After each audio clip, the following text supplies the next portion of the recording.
नमस्कार विद्यार्थी मित्रों, मैं मदन जेदे श्री जयराम भाई हाई स्कूल नासिक रोड आपके सामने कक्षा 9वीं विषय हिंदी लोकवाणी छठा पाठ दूसरी इकाई सागर और मेघ। इस पाठ के लेखक है राय कृष्णदास जी। यह एक संवाद रूपी लेखन है। प्रस्तुत संवाद के माध्यम से लेखक राय कृष्णदास जी सागर और मेघों के गुणों की चर्चा कर रहे हैं। दोनों का इस सृष्टि के अस्तित्व के लिए महत्वपूर्ण योगदान है। दोनों में से एक भी न हो तो सृष्टि धीरे धीरे एक दिन समाप्त हो जाएगी। साथ ही लेखक का कहना है कि अपने गुणों पर इतराना, घमंड करना बुरा है। सभी को विनम्रता का पालन करना चाहिए। सबसे पहले इस लेखक का परिचय देखेंगे। लेखक राय कृष्णदास जी, जिनका जन्म 13 नवंबर 1882 वाराणसी उत्तर प्रदेश और मृत्यु 1985। परिचय: राय कृष्णदास हिंदी, अंग्रेजी, संस्कृत और बांग्ला भाषा के जानकार थे। अपने कविता, निबंध, गद्य, गीत, कहानी, कला, इतिहास आदि विषयों पर रचना की है। प्रमुख कृतियां: भारत की चित्रकला, भारत की मूर्तिकला, मौलिक ग्रंथ, साधना, अनाख्या, सुधांशु, कहानी संग्रह, प्रवाल, गद्य गीत आदि। पद्य संबंधी संवाद: दो या दो से अधिक व्यक्तियों के बीच वार्तालाप, बातचीत या संभाषण संवाद कहलाता है। प्रस्तुत संवाद ये माध्यम से लेखक ने सागर और मेघ के गुणों को दर्शाया है। अपने गुणों पर इतराना, अहंकार करना एक बुराई है, यह स्पष्ट करते हुए सभी को विनम्र रहने की शिक्षा प्रदान की है। तो विद्यार्थी मित्रों, अब हम यह जो सागर और मेघ इनका जो संवाद है अब हम देखेंगे। तो यहां पर सागर और मेघ ये दोनों में जो संवाद है, शुरुआत सागर ने कहा, मेरे हृदय में मोती भरे हैं। मेरे हृदय में मोती भरे हैं। सागर ने कहा, मेरे हृदय में तो मोती भरे हुए हैं। मेघ: हाँ, ये मोती जिनके कारण है मेरी बूंदे। देखो विद्यार्थी मित्रों, यहाँ पर मेघ ने क्या कहा? हाँ। सागर ने जब कहा कि मेरे हृदय में मोती भरे हुए हैं, तब मेघ ने क्या कहा कि तुम्हारे जो मोती है वो मेरी ही बूंद है। सागर, हाँ हाँ, यही वारी जो मुझसे हरण किया जाता है। वारी, वारी इसका मतलब होता है जल। हाँ, यह वही जल है, यह वही पानी है जो मुझसे ही हरण किया जाता है। चोरी का गर्व हो, मुझसे ही पानी। हम जानते हैं कि समंदर के पानी का बाष्पीभवन होता है और जो आकाश में जाकर बादल रूपी मेघ बरसते हैं। मेघ, हाँ हाँ, वही जिसको मुझसे पाकर बरसात की उमड़ी नदियां तुम्हें भरती है। देखो अब मेघ ने क्या कहा, मेरे ही कारण सागर में बहुत ज्यादा प्रमाण में नदियों का पानी बहता है। सागर, बहुत ठीक, क्या 8 महीने नदियां मुझे कर नहीं देगी? सागर ने अब क्या कहा, जब तुम्हारा जो पूरा सभी नदियों का जल है वह मेरे अंदर समा जाता है तो मैं उसके लिए कोई कर या फिर टैक्स नहीं लूंगी क्या? मेघ मुस्कुराया, अच्छी याद दिलाई। हाँ हाँ हाँ, मेरा बहुत सा दान ये पृथ्वी के पास धरोहर रख छोड़ती है, उसी से कर देने की निरंतरता कायम रहती है। अब यहां पर एक बात तो सही है कि मेघ भी बहुत ज्यादा जो नदियों का जो पानी है वह समंदर में देता है। सागर बाष्पमय शरीर क्या बढ़ बढ़कर बातें करता है, अंत को तुझे नीचे गिरकर मिट्टी में मिलना पड़ेगा। सागर ने क्या कहा, हाँ ये बात तो सही है कि आकाश का जो जल है, नदियों का जो पानी है, ये पूरी तरीके से जमीन पर ही गिरेगा। मेघ, खार की खान। अब देखो विद्यार्थी मित्रों, यहां पर मेघ ने क्या कहा, बारिश ने क्या कहा, खार की खान। समंदर में तो पूरी तरीके से नमक ही नमक है। संसार भर के दुष्ट, पृथ्वी के विकार, तुझे मैं शुद्ध और मिष्ट बनाकर उच्चतम स्थान देता हूं। हाँ ये बात तो सही है कि समंदर में पूरी तरीके से नमक ही नमक भरा हुआ होता है, लेकिन नदी क्या कहती है कि मेरा जो पानी है, या फिर मेघ क्या कहता है कि मेरा जो पानी है वो पूरी तरीके से मिष्टान्न है, मीठा है। फिर तुझे अमृतवारी धारा से तृप्त और शीतल करता हो, उसी का यह फल है। सागर, हाँ हाँ, दूसरे की करतूत पर गर्व।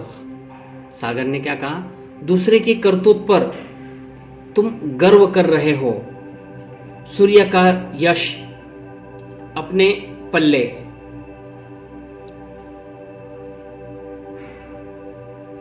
मेघ अट्टहास करता, क्यों मैं 4 महीने सूर्य को विश्राम जो देता हूं?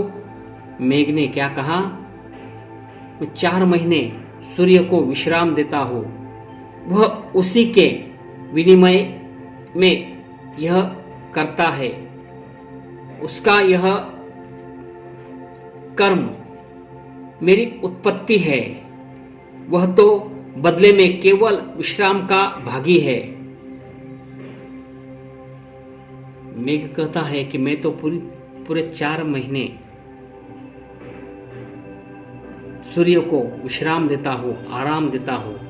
सागर, और मैं जो उसे रोज विश्राम देता हूं। मेघ, उसके बदले तो वह तेरा जल शोषण करता है। सागर, चाहे कुछ भी हो जाए, मैं निज व्रत नहीं छोड़ता। मैं सदैव अपना कर्म करता रहता हूं और अन्यों से करवाता भी हूं। सागर कहता है कि भले ही सूरज मेरे पानी को बाष्पीभवन या फिर गर्म करता है, वह जो बाष्पयुक्त हवा है, मैं आकाश में जाकर वही बादल रूपी रूप से बरसता हो, लेकिन फिर भी समंदर अपने मन में जरा भी गर्व नहीं रखता। मेघ इठलाकर धन्य रे वृत्ति, मानो श्रद्धापूर्वक तू सूर्य को वह दान देता है। क्या तेरा जल वह हठात नहीं होता? सागर गंभीरता से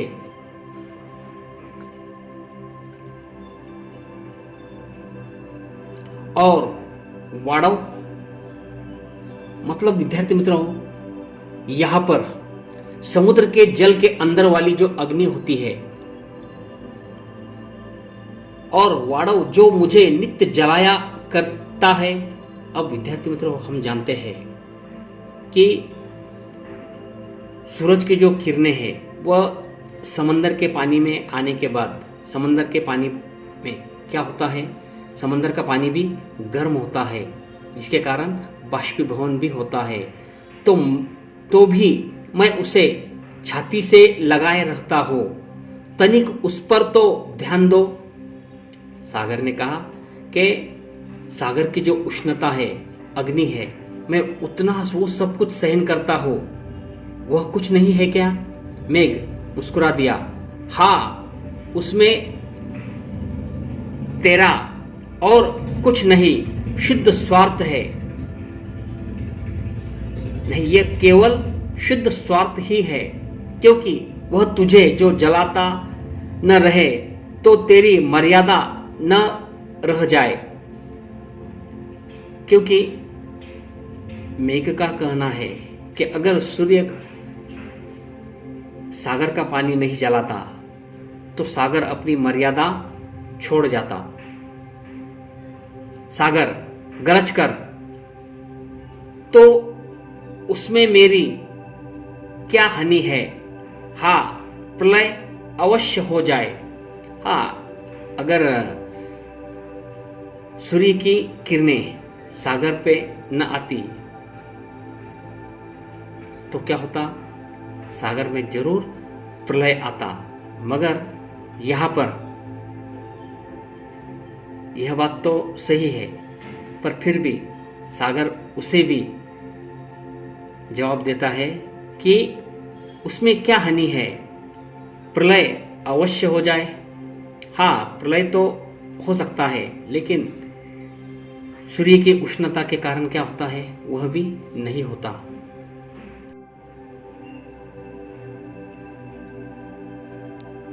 मेघ एक सांस लेकर यह हिंसा वृत्ति और क्या, मर्यादा नाश क्या कोई साधारण बात है? अब यहां पर जब सागर ने प्रलय की बात की तो मेघ ने कहा यह हिंसा वृत्ति और क्या। सागर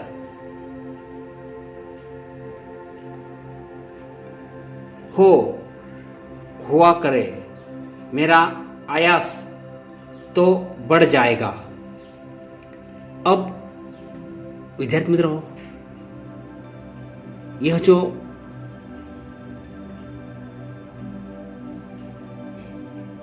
मेघ और सागर दोनों में अब जैसे कि तू में शुरू हो चुकी है। मेघ वो छुंकलता की इतनी बड़ाई, मतलब उदंडता या उत्पात की इतनी बढ़ाई। सागर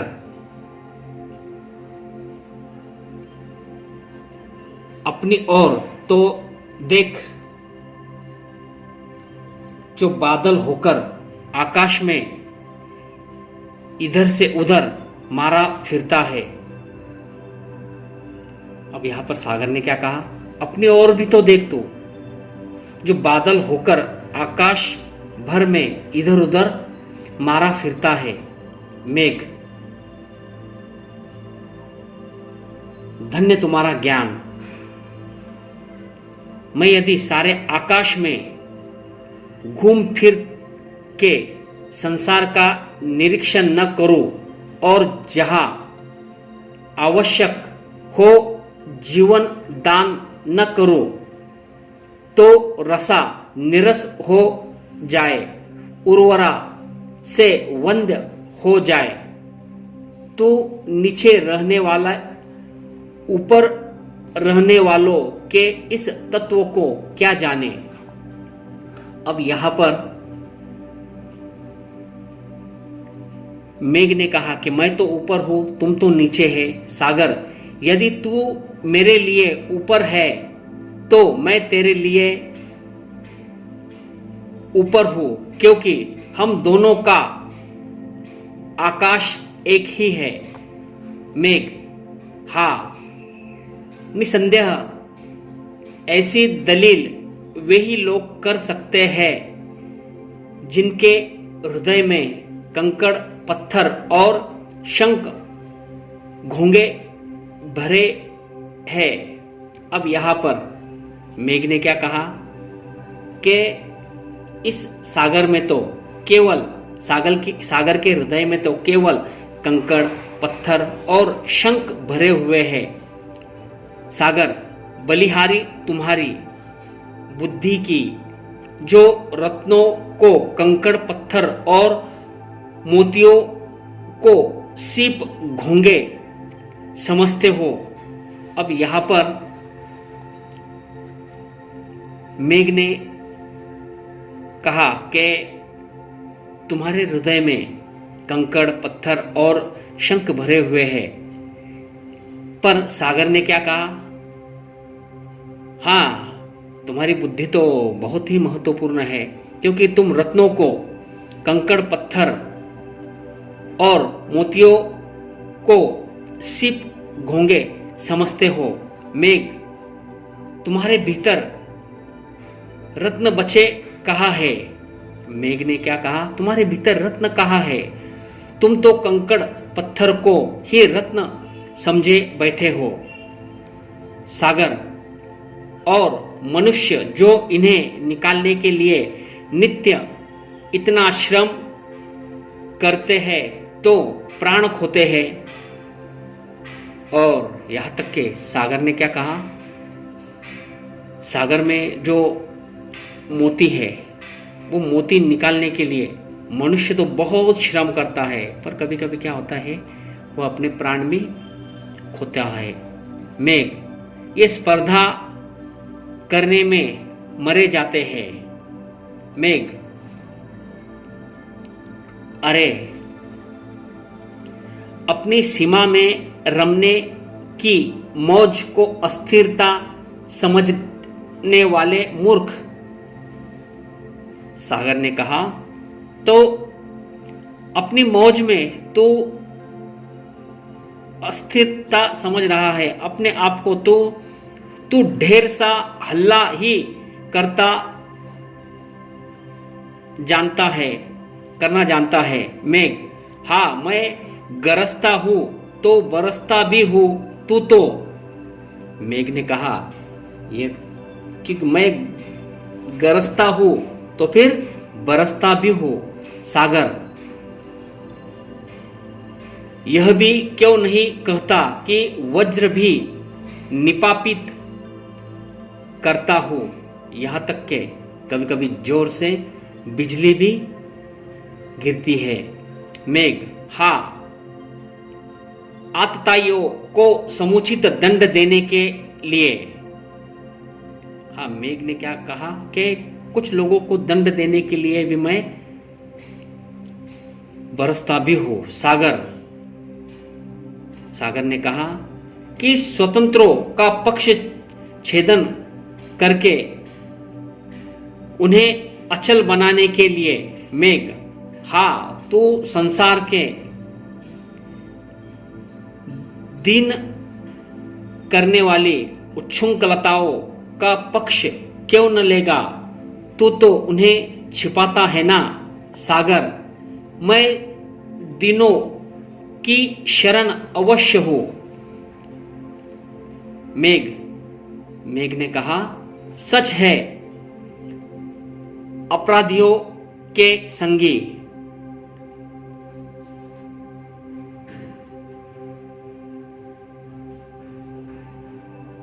दिनों की सहायता, यही दिनों की सहायता है कि संसार के उत्पत्तियों को और अपराधियों को जगह देना और संसार को सदैव भ्रम में डाले रहना। सागर ने कहा, दंड उतना ही होना चाहिए कि दंडित को चेत जाए। दंडित जिसे दंड मिला हो वह उसे दंडित कहते हैं। चेत मतलब सावधान। हाँ, दंड उतना ही होना चाहिए कि दंडित चेत जाए। दंड उतना ही दो कि दंड करने वाला जिसे दंड मिला है वह सावधान हो जाए, उसे त्रास हो जाए। अगर वह अपाहिज हो गया तो मेघ, हाँ यह भी कोई नीति है कि आतताई नित्य अपना सिर, अगला पन्ना,